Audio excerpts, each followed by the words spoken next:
The MCU has two releases, just two releases remaining in 2024. One, we know, obviously, the next one that's coming out in a couple of months, right? I think in May, Deadpool and Wolverine, which I don't think is going to hit $1 billion, but is still going to end up probably churning out a decent box office return, and it's going to teach Disney and Marvel all the wrong lessons, but that's another topic for another time. But the other thing that is still on the schedule that we don't have a trailer for, we don't have a concrete release date, all we know is 2024 at some point in time, and we have Agatha, Darkhold Diaries, House of Harkness, All Along, Coven of Chaos. No. Marvel's WandaVision spinoff, Agatha changes its name once again. What is that? The fifth name.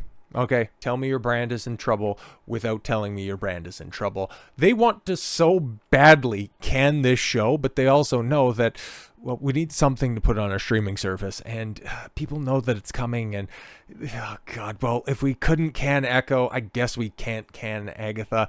Marvel Studios' WandaVision spinoff has undergone yet another name change, making this the third time the series has been renamed. Third time? No. Like I said before, okay?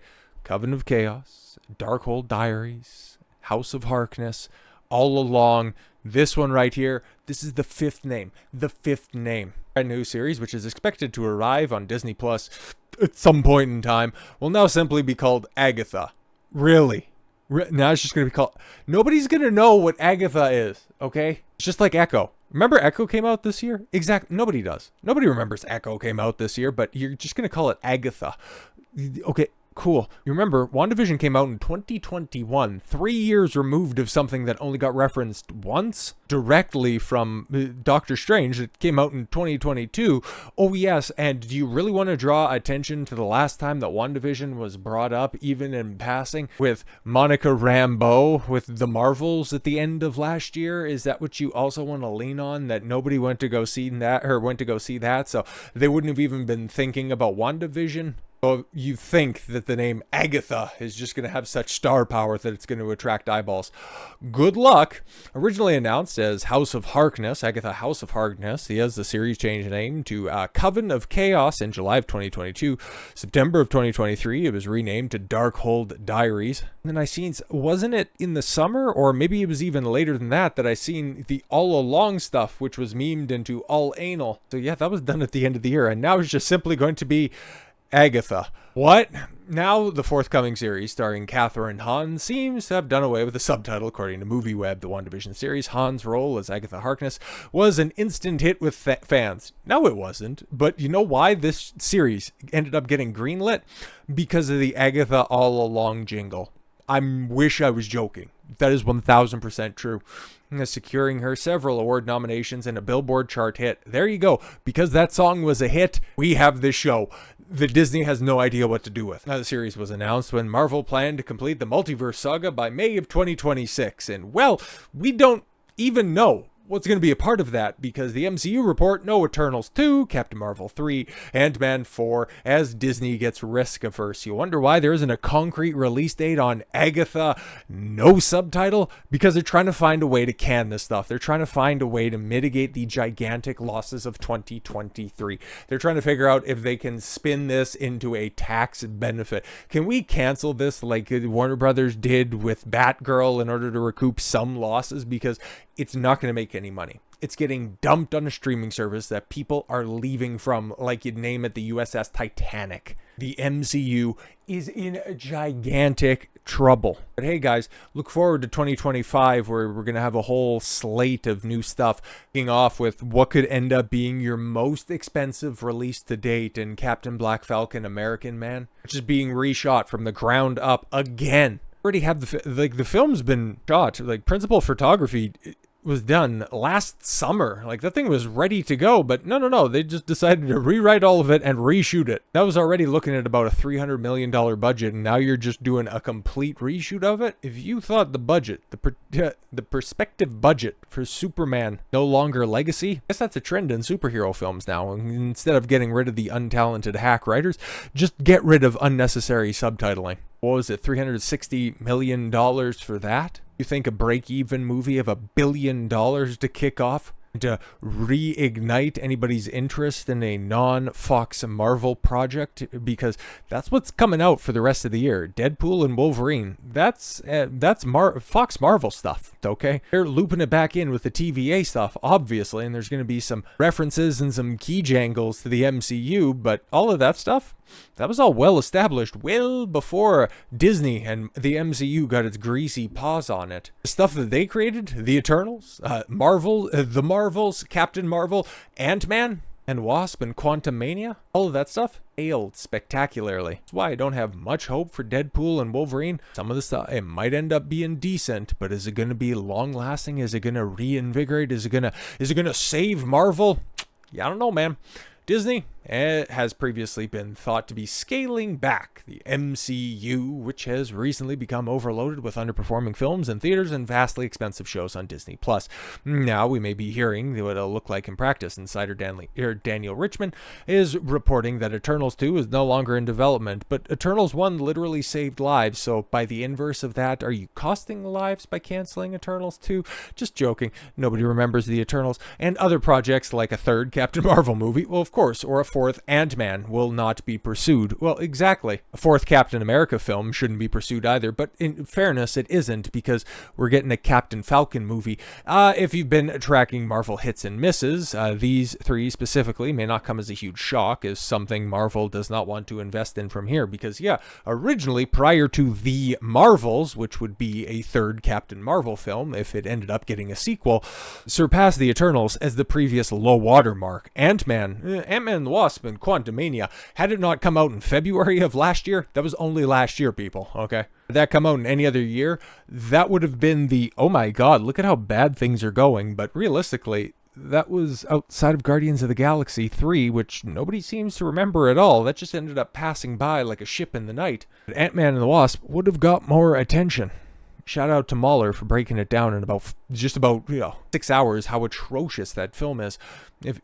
But the last three films in question, 47% on Rotten Tomatoes for The Eternals, literally saved lives with a $402 million worldwide box office pull, which didn't break even at all. Ant-Man and the Wasp and Quantumania, 46%, $476 million worldwide, didn't break even either. And then, of course, the $206 million pulled in by the Marvels, which, got a sterling 62% Rotten Tomato score. That definitely wasn't fortified at all. Nope. I think the Marvels was probably the movie alarm bell that set all of this stuff off. It would have been Ant-Man.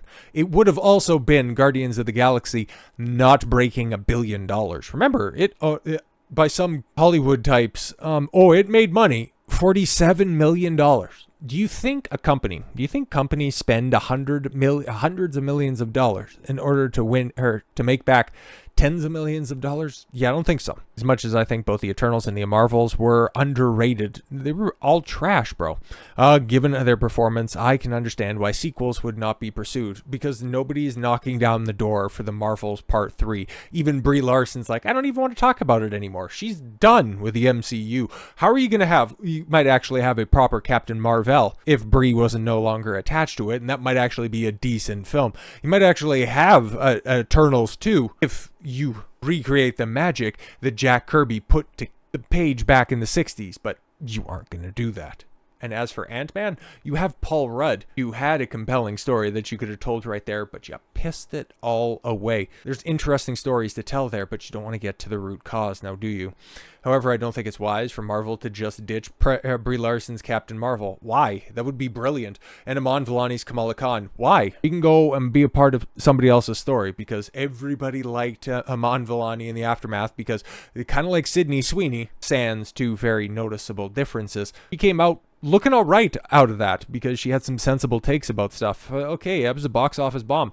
Not much I can do about it. She likes the character. She wanted to do right by the character, and that's what got her into the good graces of the fans that were out there. So funny. The media can't run with the narrative, you just hate strong power black women, or you just hate, all you man babies eat the female-led superhero movie. You take a look at who turned out to the box office, and it was actually overwhelmingly male, at a tune of about, 65% of the tickets purchased were by men. But somebody who is a critic of the script, yet can't point at her, because you guys are so ideologically possessed. Hilarious. As for Ant-Man and the Wasp, they both show up as Avengers, I suppose. Yeah, exactly. Hawkeye didn't get a stand standalone film. Black Widow was a better character when she didn't have a standalone film. So yeah, of course, you could go ahead and do that. But the Eternals is probably going to have to remain the what could have been situation. Yeah, if you didn't have the likes of Kevin Feige, who said, yeah, we decided to pick the Eternals because not too many people know who that is, so we can decide to tell our story. Oh, you could have made your own characters to tell your own story, but once again, this is another example of cultural vandalism, IP vampirism, where you could just go ahead and attach yourself to an established canon, jangle some keys in hopes that you'll rope in some sad sack individuals who think that, well, we know that we've been kicked in the nuts by the MCU for several iterations in a row, but this time around, this time will be different. That's what Disney, that's what Marvel is hoping by the time that 2025 rolls around. The die's already been cast on Deadpool and Wolverine. There's not much coming out in 2024. It's probably one of the biggest films to come out of this year. I would, if not maybe the biggest one to come out, so it's obviously going to do well. Not as well as it would have had the MCU been in good standing right now. But when all of their best laid plans come out in 2025 with Captain America 4, with the Fantastic Four, with a potential Spider-Man 4, all of those sequels, Blade, who even knows what the hell is happening that's out there, okay? Trying to reboot a franchise without a writer or a director, or hell, at this point in time, maybe not even a star, because Mahershala Ali's just looking around going, yeah, I just need to get away from this, because did you see what happened to Brie Larson's career? All right, deuces, I'm gone. But we are, what, just a quarter of the way through 2024? There's still a long old time before Disney Marvel gets up to full strength once again. So as many asset acknowledgements that they're going to have to trim some of the desolate branches off of the MCU's tree, I don't think that we're going to have to go much longer before we start to hear stronger wording that, yeah, we're just going to have to focus on some more core projects. Yeah, we're just